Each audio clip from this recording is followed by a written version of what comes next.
Oke, selamat datang kembali di channel Komitmen ya, yang akan menjelaskan seputaran tips dan trik teknologi dan informasi. Yeay. Oke, pada kesempatan kali ini dan di video ini sesuai dengan judul maupun deskripsi kita akan membahas mengenai web development ya, teman-teman ya. Oke.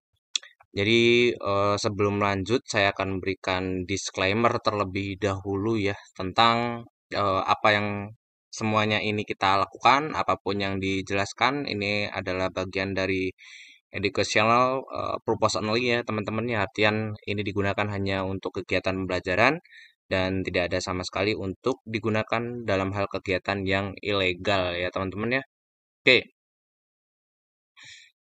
jadi tentang web development ya teman-teman ya. Jadi web development itu apa? Jadi web development itu adalah em, sebuah tindak yang ilegal dari seseorang yang tidak diizinkan ataupun tidak terotorisasi yang melakukan istilahnya coret-coret di dalam web ya teman-teman ya kayak gitu. Jadi kayak teman-teman lihat vandalisme di jalan, nah itu salah satu analogi terkait dengan web development ya teman-teman ya kayak gitu. Jadi tampilan webnya bisa diubah menjadi tampilan web yang lain. Kalau dari contoh yang akan dijelaskan ini terkait dengan slot gacor ataupun judi online ataupun judol ya teman-teman ya. Jadi di dalam domain ataupun di dalam web bsimobile.co.id ini dilakukan development dengan adanya slot gacor ini teman-teman kayak gitu ya. Nah, ketika kita back ke dalam pet directory pet URL ya teman-teman ya. Di dalam forum forum ini kita coba hapus, kita enter. Nah, di sini terdapat beberapa HTML file ya teman-teman ya, ya ataupun HTML gitu aja lah ya biar enak yang ngomong. Jadi ada HTML file di sini yang mana merujuk kepada development ataupun mengarah ke dalam tampilan web judi online kayak gitu. Ketika kita open link in new tab kayak gitu ya dari masing-masing apa namanya HTML-nya di sini gitu ya. Nah, ini kan ada mengungkap misteri harta karun di slot Pirate Gold HTML. Nah, ini kita buka kayak gitu. Nah, dia akan mengarah ke situ.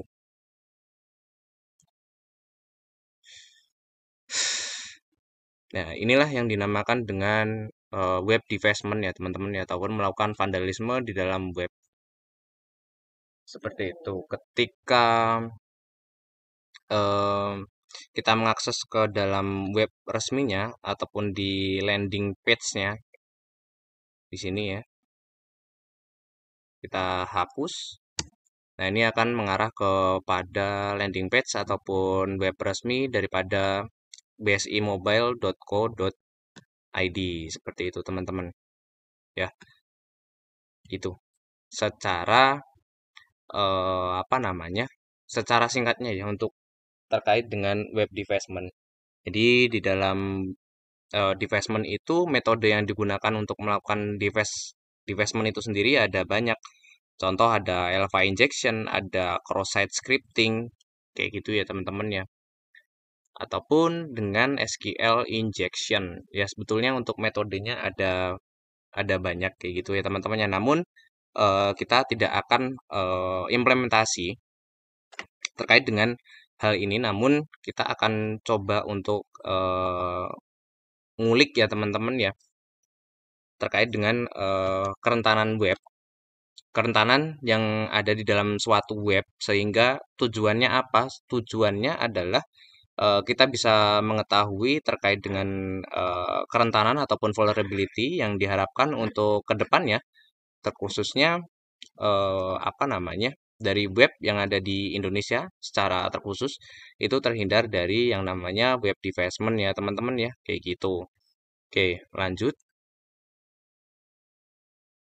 Nah, untuk dalam kegiatan analisa maupun ngulik ini ya teman-teman ya, saya akan sebetulnya sudah apa namanya, ngulik kayak gitu ya teman-teman ya, kayak gitu.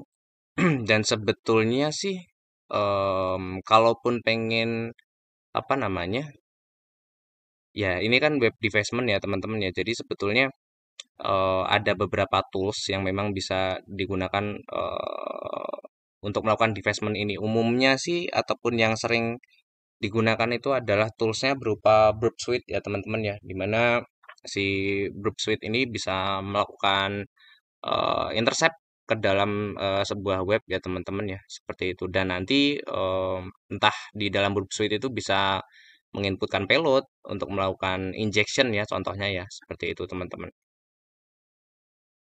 Nah, berhubung itu merupakan tindakan yang apa namanya, ilegal, dan sebetulnya kalaupun pengen mengimplementasikan ya harusnya di environment kita sendiri ya teman-teman ya. Itu bukan di suatu web kayak gitu. Jadi di sini kita cukup membahas terkait dengan enumerasi ya teman-teman ya, ataupun reconnaissance ataupun pengumpulan dari informasi kayak gitu teman-teman. Nah, jadi ketika di scan eh, apa namanya, di dalam targetnya BSI Mobile ya, ini yang dijadikan target kayak gitu. Nah, kita coba ping dulu. Kita dapat IP berapa? Gitu. Nah, IP-nya itu 162.254.39.70. Jadi match dengan di sini ya, teman-teman ya. Kemudian em, target portnya di sini 443 ataupun dia menggunakan protokol HTTPS. Ya. Nah, jadi ketika di-scan menggunakan Nikto itu kita apa namanya?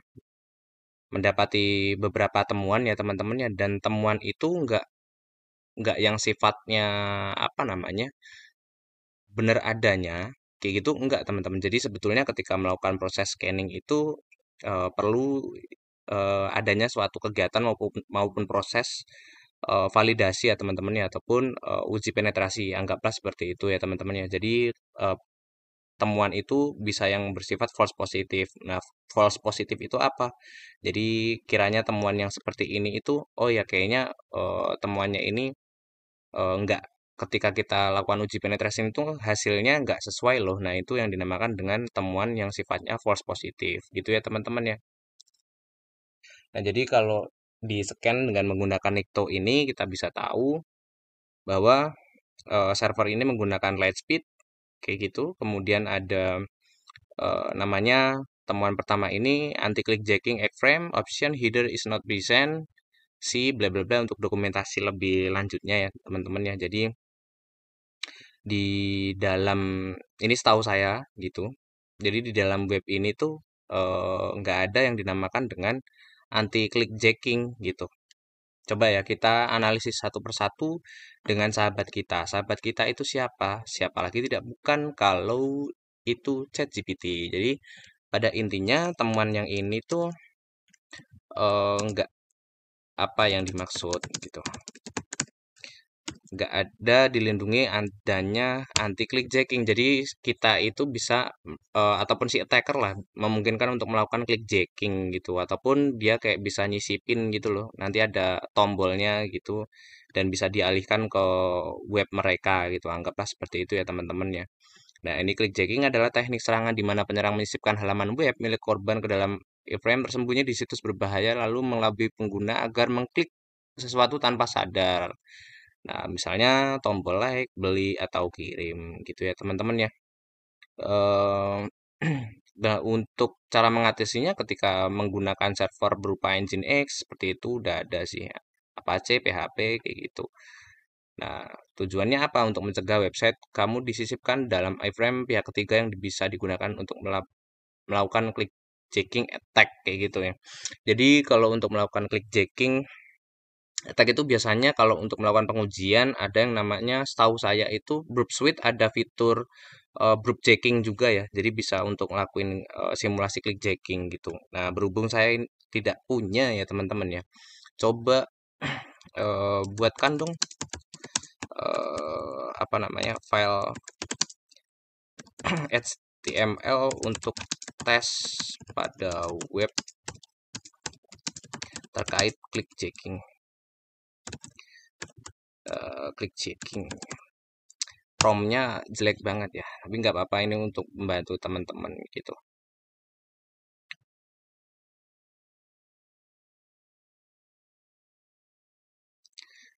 Oke,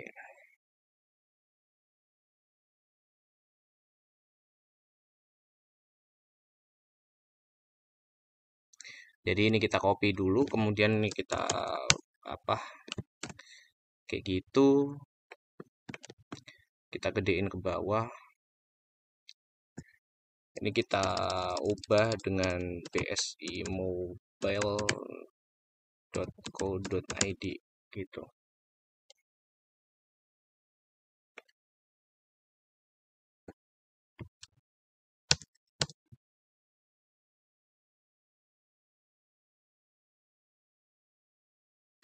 Oke, kayak gitu aja.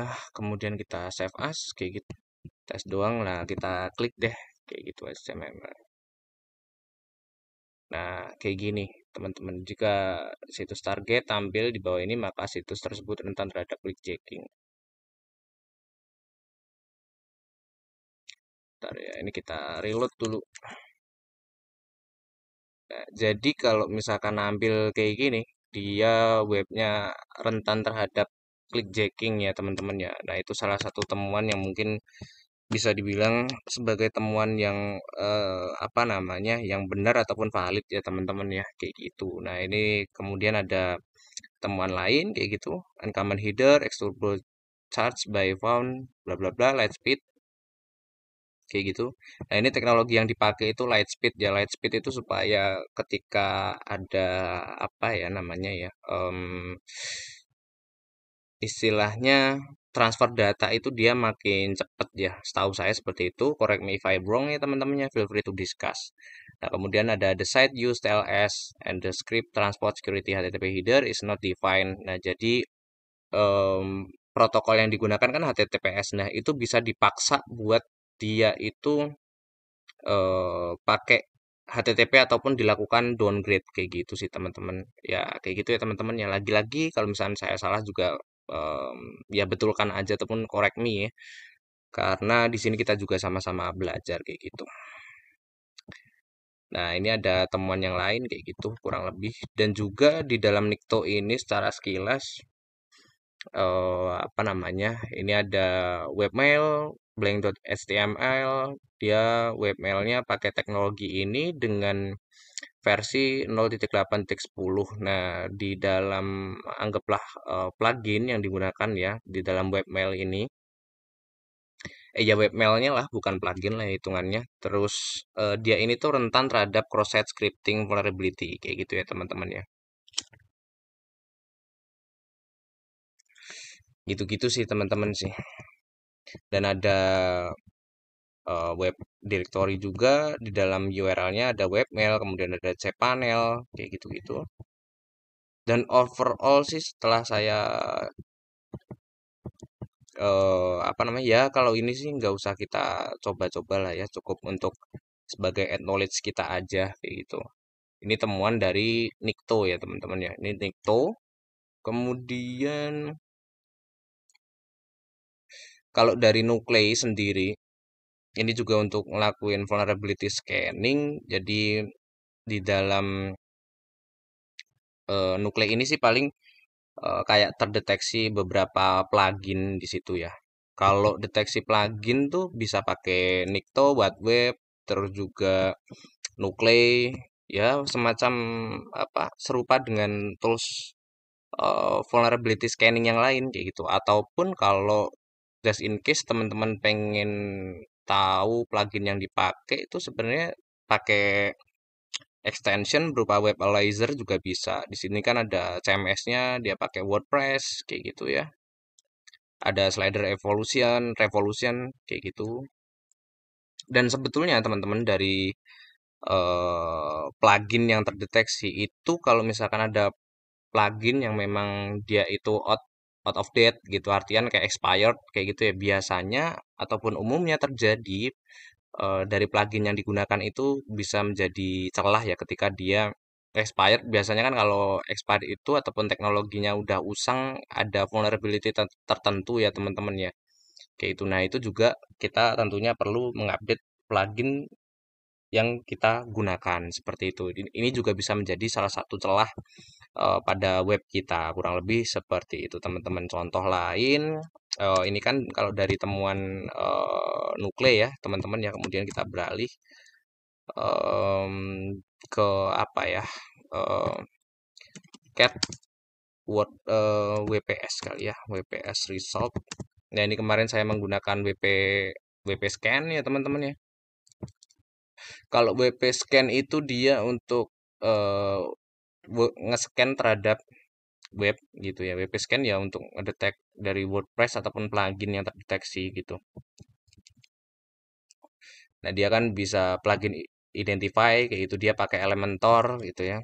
Jadi kalau kita misalkan balik ke sini ya. Nah, dia kan pakai Elementor 3.1.0 kayak gitu. Jadi sebenarnya ya valid kayak gitu. Kalau yang latest version itu di versi yang 3.28.4 kayak gitu. Gitu ya teman-teman ya.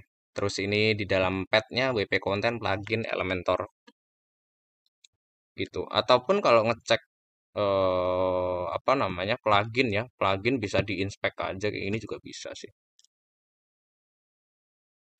Gitu ini juga bisa gitu buat apa namanya ngecek itu pluginnya itu yang terdeteksi apa aja kayak gitu loh teman-teman. Gitu sih. Nah, ini kan ada WP konten nih. Nah, ini plugin kayak gitu-gitu. Gitu teman-teman. Jadi kalau plugin yang udah out of date itu biasanya ada vulnerability ataupun kerentanan. Contoh kalau dari apa namanya? Dari plugin yang kita temui ini ya.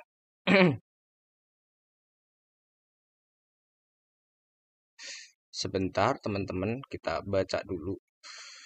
Nah, ini kan ada WordPress SEO, ini the version is out of date kayak gitu ya teman-teman ya. Nah, ini kayak gini-gini perlu diupdate gitu. Contoh, apa ya? Kalau misalkan belum diupdate itu biasanya ada vulnerability-nya. Nah, ini contoh, ini mana ya? Nah, ini juga the version is out of date kayak itu. Kalau ada tanda petiknya itu out of date. Nah, itu biasanya kerentanan ini ya teman-teman ya kerentanan ini tuh memungkinkan untuk si attacker itu melakukan serangan gitu dengan memanfaatkan celah tersebut. Contoh eh, apa ya namanya ya bisa menggunakan remote code execution ataupun melakukan cross-site scripting gitu ya. Jelaskan terkait temuan ini juga untuk membantu pemahaman teman-teman ya.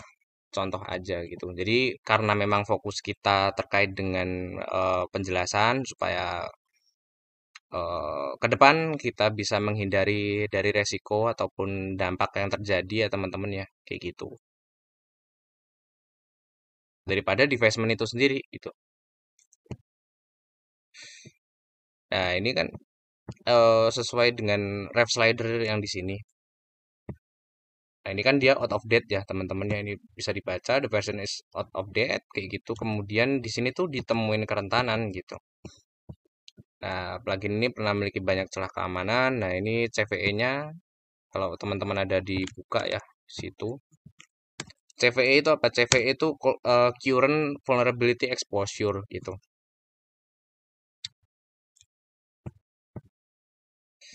Nah, gitu ya teman-teman ya. Itu yang dinamakan dengan CVE ataupun kerentanan yang ditemukan di dalam suatu teknologi yang kita pakai. Ya, simpelnya kayak gitulah. Nah, ini ada contoh dari metode attack yang bisa dilakukan ada arbitrary file output, ada local file inclusion ataupun LFI ya, LFI injection, ada privilege escalation. Nah, potensi eksploitasi, menyisipkan script berbahaya, mengunggah shell, mengambil alih website kayak gitu ya. Nah, ini untuk plugin yang WordPress itu tadi. Ini juga bisa memungkinkan untuk melakukan cross-site scripting, ada privilege escalation, ada information disclosure. Jadi Kalau memang dirasa dari teknologi ataupun web yang kita pakai sudah diketahui memiliki plugin yang mungkin usang, ya segeralah untuk update. Supaya apa? Untuk melakukan mitigasi ataupun tindakan yang prevented ataupun pencegahan supaya web kita itu tetap aman, untuk menghindari, contoh dari penjelasan video ini terkait dengan web defacement ya teman-teman ya, seperti itu. Itu contoh kalau kita berbicara terkait dengan plugin yang terdeteksi ataupun usang, seperti itu teman-teman ya secara singkatnya.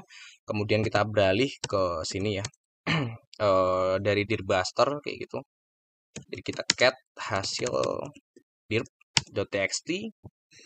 Nah ini juga sebetulnya dari dirbuster ini apa, dirbuster ataupun gobuster juga bisa ya. Jadi kedua tools ini digunakan untuk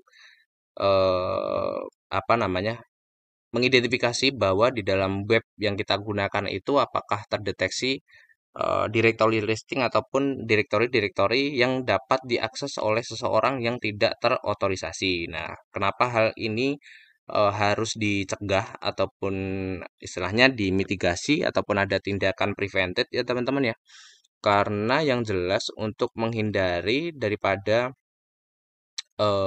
apa namanya, file yang ada di dalamnya itu yang mungkin bisa berisi file yang sensitif itu dapat diakses oleh seseorang yang tidak terotorisasi ataupun tidak diizinkan gitu ya teman-teman ya. Ini ada beberapa, kalau code-nya itu ada 200 gitu ya, itu dia bisa diakses gitu. Cuman ada beberapa use case yang mana dengan error code itu dia bisa dimanipulasi ya kayak gitu. Misalkan yang tadinya 403 ataupun konten yang nggak ditemuin itu bisa di change ataupun diubah ke respon yang 200 kayak gitu.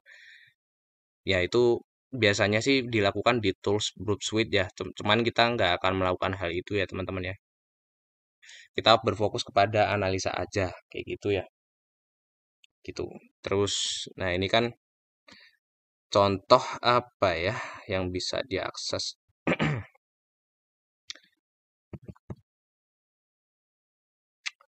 Hmm, nah ini responnya 403. Nah ini di bagian WP konten ini kan ada responnya 200 ya. Nanti ini bisa diakses kayak gitu. Nah, ini ada beberapa directory yang mungkin bisa diakses ya teman-teman ya. Terkadang apa namanya, ya directory ini tuh nggak boleh diakses teman-teman, karena balik lagi ya siapa tahu ada file sensitif ataupun yang berisi konfigurasi di dalamnya yang memungkinkan untuk si attacker itu bisa mengakses gitu sih. Nanti takutnya ada mengambil file sensitif, mencuri ataupun justru melakukan serangan yang lanjutan ya, seperti itu teman-teman. Nah ini kurang lebih ada directory yang eh, tersem directory di dalam path URL daripada web ini sendiri itu sih. Itu ya teman-teman ya. Kemudian apa lagi ya? Kemudian em, kalau di sini ya kita perhatikan tadi, sorry yang di sini di bagian forum. Nah ini kemungkinan kemungkinan ya, karena saya nggak melakukan simulasi gitu. Kemungkinan sih dia karena ini di dalam forum ini ditemukan bentar deh, yang dari Nikto itu mana ya? Nah, ini dari Nikto. Nah, ini ada directory indexing found. This might be interesting. Jadi ini mungkin menarik gitu ya, ataupun kemungkinan dicurigai di situ bahwasannya mungkin bisa disalahgunakan oleh seseorang kayak gitu. Makanya jadi sesuai dengan temuan kita ya bahwa em, kalau di web development ini dia nyisipkannya itu di bagian apa namanya, URL ataupun path URL di dalam forum ini ya. Mungkin dia melakukan apa namanya, LFI injection ya teman-teman ya, ataupun dia melakukan apa namanya, file upload kayak gitu di dalamnya, sehingga kayak berupa HTML ini ya. Ataupun dia melakukan injection di dalamnya kayak gitu ya teman-teman ya. Itu sih. Ada berapa login page juga yang terdeteksi gitu. Cuman saya nggak akan kepo-kepo gitu ya. Gitu sih. Terus kalau lanjut, ya ini kalau kita tadi berbicara terkait dengan directory listing ya teman-teman ya. Kayak gitu. Kemudian kalau kita LS lagi, apa ya? Oh iya, Nmap ya.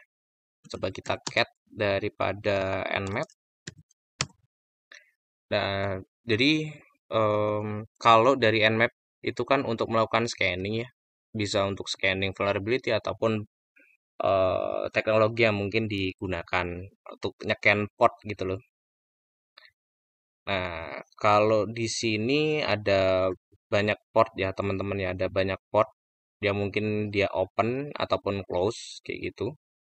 Kalau yang open itu bisa kita tahu di sini ada 2096 itu ada TCP, kemudian apa ya?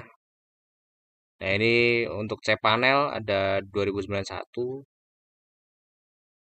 Nah, cPanel HTTPD unauthorized gitu ya. Terus kalau kita apa namanya? Nah, saya tadi untuk iseng-iseng buka sih di sini. Berarti tadi tuh bisa gitu.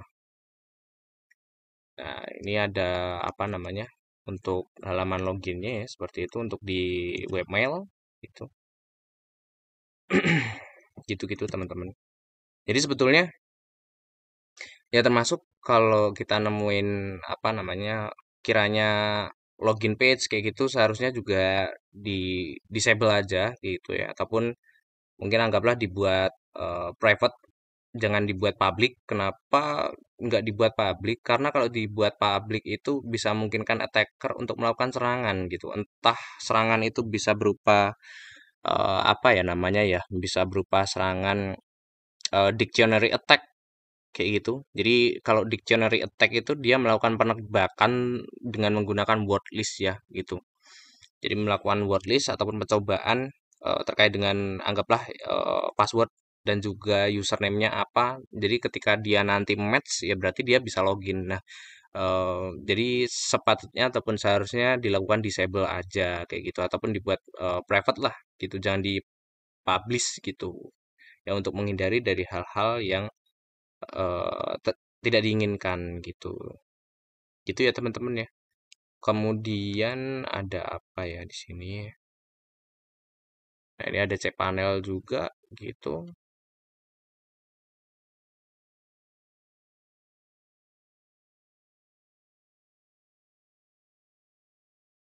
Nah, ini ada SMTP juga di sini. Nah, di dalam SMTP ya sepatutnya untuk dilakukan apa ya? Untuk di close saja lah gitu, di close. Ya supaya apa? Kalau di SMTP ini juga bisa di brute force gitu. Jadi sepatutnya untuk di disable aja lah atau enggak jangan dibuat public kayak gitu. Ini ada 143 IMAP.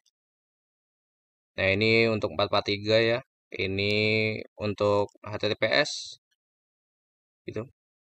Nah, ini cuman apa ya, bagian sertifikat doang. Ini public apa namanya? Dia tuh valid sampai kapan gitu-gitu. Sertifikat tuh isinya paling gitu-gitu doang.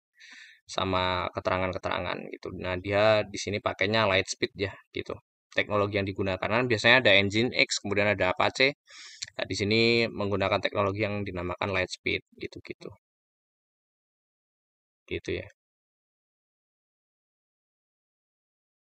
Ada port 26 juga, ada SMTP, dia pakai Exim SMTPD dengan versi bla bla bla. Nah, jadi selain kalau kita berbicara terkait dengan temuan ketika menggunakan Nmap ya, biasanya contoh kalau ada FTP, kemudian ada SMTP, kalau misalkan dari teknologi yang kita gunakan itu udah usang, nah itu biasanya ada kerentanannya teman-teman ataupun vulnerability di dalamnya. Jadi sepatutnya kalau kita sudah menggunakan apa namanya teknologi yang kiranya usang gitu ya segeralah untuk melakukan update supaya apa untuk menghindari vulnerability itu bisa di salahgunakan oleh seseorang teman-teman. Jadi kesimpulannya seperti itu ya teman-teman ya. Contoh di sini ada kok ada FTP sih sedangkan kalau dari FTP sendiri kan dia apa ya, bisa memungkinkan seseorang untuk melakukan brute force juga kayak gitu ya. Jadi sepatutnya untuk di disable aja kayak gitu.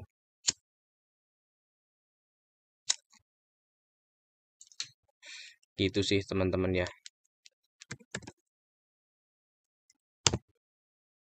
Nah, ini connect ya FTP-nya gitu. Dia di port 21 kayak gitu. Sebenarnya sih bisa ditentuin portnya berapa gitu ya sesuai dengan nmap-nya kayak gitu. Nah, itu sepatutnya ya dilakukan disable aja lah ataupun jangan dibuat public kayak gitu untuk menghindari dari celah ataupun kerentanan yang bisa dimanfaatkan oleh seseorang gitu ya teman-teman ya.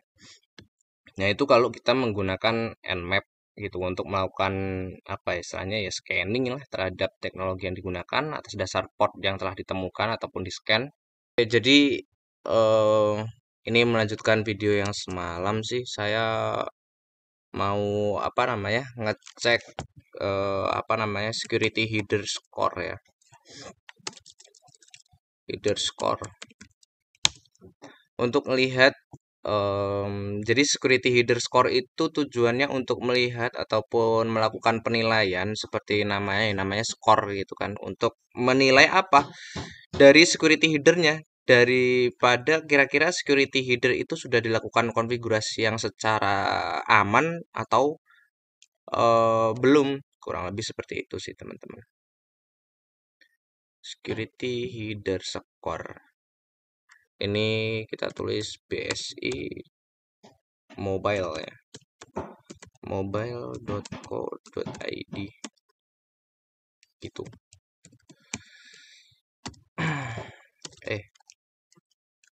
Shiftnya rusak ini. Nah, gini. Kita scan.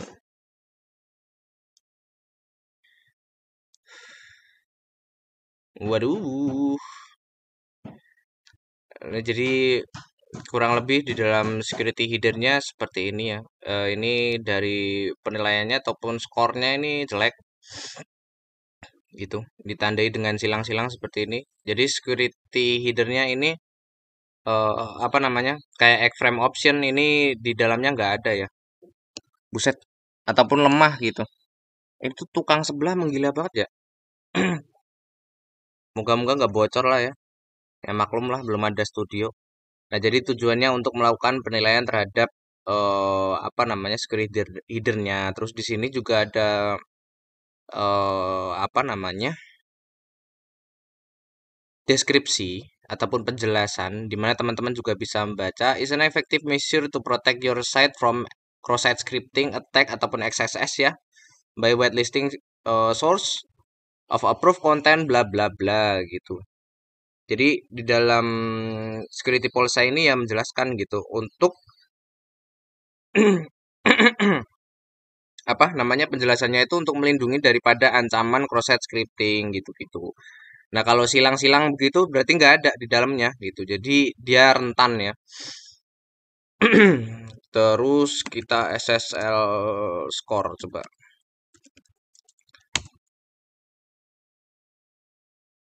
SSL score.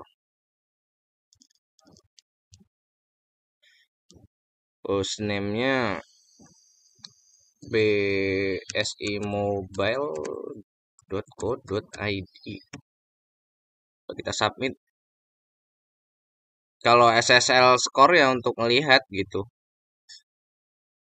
Kira-kira sertifikatnya udah expired apa belum, kayak gitu-gitu. Terus kemudian dia pakai enkripsi yang model seperti apa, SSL-nya pakai apa gitu kan, TLS-nya pakai apa gitu ya. Ini overall sih ratingnya bagus ya kalau di SSL-nya. Jadi mungkin begitu saja teman-teman. Dari penjelasan yang bisa diberikan kita sudah membahas cukup banyak dan kita apa namanya sudah tahu ya teman-teman ya terkait dengan analisis dari kerentanan itu seperti apa walaupun nggak komprehensif gitu ya dan diharapkan dari celah keamanan yang telah ditemukan itu bisa segera di-patch ataupun dilakukan tindakan yang prevented supaya untuk mencegah dari seseorang yang tidak terotorisasi bisa melakukan anggaplah web defacement ataupun hal-hal yang tidak diinginkan terhadap teknologi yang mungkin kita gunakan ya teman-teman ya. Kita sudah menganalisis dengan menggunakan Nikto, kemudian ada Nuclei, kemudian ada Deadbuster, kemudian ada analisis plugin juga, kemudian sekarang kita beralih ke dalam analisis daripada penggunaan Nmap ya teman-teman ya. Seperti itu aja. Jadi mungkin kayak itu aja ya teman-teman ya penjelasan dari saya. Semoga penjelasan yang saya jelaskan ini bermanfaat untuk menambah teman-teman. Kalau dirasa saya memiliki kesalahan atau mungkin salah dalam saya menjelaskan, feel free to discuss aja ya teman-teman ya. Kemudian jangan lupa untuk klik comment, like, dan subscribe di channel Komitmen agar channel Komitmen selalu bersemangat untuk membuat video yang bermanfaat tentunya untuk teman-teman ya. Siapa tahu teman-teman juga ingin memberi super thanks kayak gitu ya di channel kita ini Komitmen supaya kita mungkin bisa subscribe ya kayak Burp Suite yang pro gitu-gitu ya teman-teman ya untuk video pembelajaran yang berikutnya yang tentunya untuk teman-teman juga ya. See you sampai jumpa di video yang berikutnya. Yeay.